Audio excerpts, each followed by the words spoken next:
Hi friends, welcome to Suja Susan terrace garden. ఈరోజు video ఒక indoor plants. ఈ మొక్కలు ఎంతో స్టైలిష్గా ఉండి వైట్ అండ్ గ్రీన్ లీవ్స్తో చాలా అందంగా మెరిసిపోయే మొక్కలు. దీని ఆకులు చాలా అందంగా ఉంటాయి. నా దగ్గర 2 రకాలు ఉన్నాయి. ఒకటి ఫైకస్ స్టార్లైట్, ఇంకోటి ఫైకస్ సఫారీ. ఈ 2 మొక్కలు ఒకే జాతికి చెందినవి, కానీ కొంచెం ఆకులు డిఫరెంట్గా ఉంటాయి. ఈ మొక్కలు ఒకే జాతికి చెందినవి, ఫైకస్ బెంజమినా జాతికి చెందినవి, కానీ వీటిలో కొంచెం డిఫరెన్స్ ఉన్నాయి. ఈ రెండింటికి ఒకే సంరక్షణతో ఈ మొక్కలను పెంచుకోవచ్చు, కానీ పెరిగే విధానం, వాటి యొక్క ఆకారం, షేప్లో కొంచెం డిఫరెంట్గా ఉంటాయి. 2 మొక్కలు ఆకులు అందంతో అలరిస్తాయి. ఈ రెండు కూడా ఎయిర్ ప్యూరిఫై ప్లాంట్స్.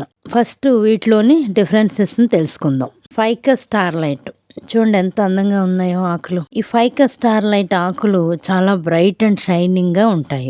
ఆకులు ఎక్కువ తెల్లగా లేదా క్రీమ్ కలర్లో ఉంటాయి. ఆకుల మధ్యలో పచ్చటి లైన్స్ ఉంటాయి. ఆకులు చూడండి ఎలా మెరుస్తూ ఉన్నాయో. ఈ స్టార్లైట్ మొక్క వేగంగా పెరుగుతుంది మరియు కొమ్మలు కిందకు వంగి వీపింగ్ స్టైల్లో ఉంటాయి. పొడవుగా పెరుగుతుంది. స్టార్లైట్ 6 నుండి 10 అడుగుల ఎత్తు వరకు పెరుగుతుంది. ఇది చూడండి ఫైకస్ సఫారీ. ఫైకస్ సఫారీ ఆకులు అంత తెల్లగా ఉండవు. ఆకు చుట్టూ పసుపు కలిసిన తెలుపు రంగులో ఉంటాయి. మధ్యలో ఆకుపచ్చ రంగు డిజైన్ ఎక్కువగా ఉంటుంది. ఆకులు చిన్నవిగా మరియు దగ్గరగా ఉంటాయి. Ficus safari dwarf variety. పొట్టిగా పెరుగుతుంది, నెమ్మదిగా పెరుగుతుంది. ఈ మొక్క గుబురుగా పొట్టిగా పెరుగుతుంది. సఫారీ 3 నుండి 5 అడుగుల ఎత్తు వరకు పెరుగుతుంది. ఫైకస్ స్టార్లైట్ని పెద్ద చెట్టులాగా, పెద్ద మొక్క పార్కుల్లోగానే పెంచుకుంటారు. ఫైకస్ సఫారీ అంటే చిన్న డెస్క్ ప్లాంట్.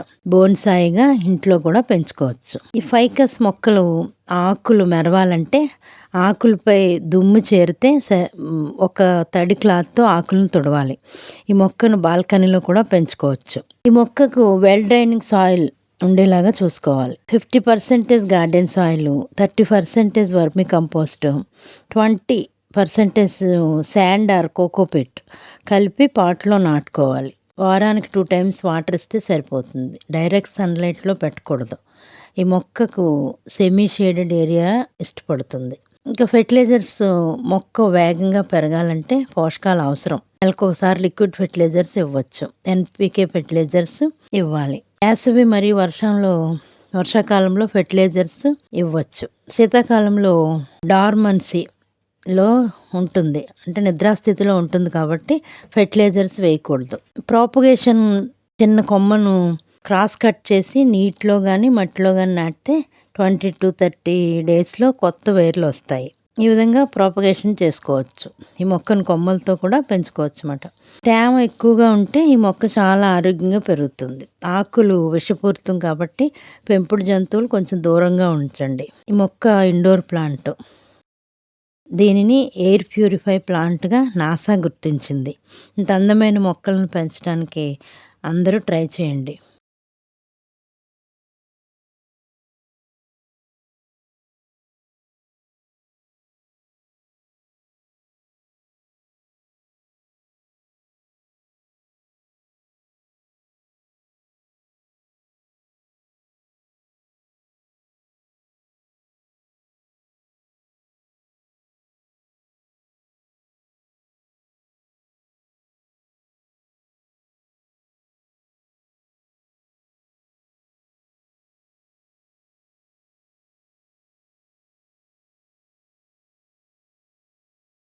ఈ వీడియో నచ్చినట్లయితే లైక్ చేయండి. Like, share and subscribe to my channel. Have a joyful gardening.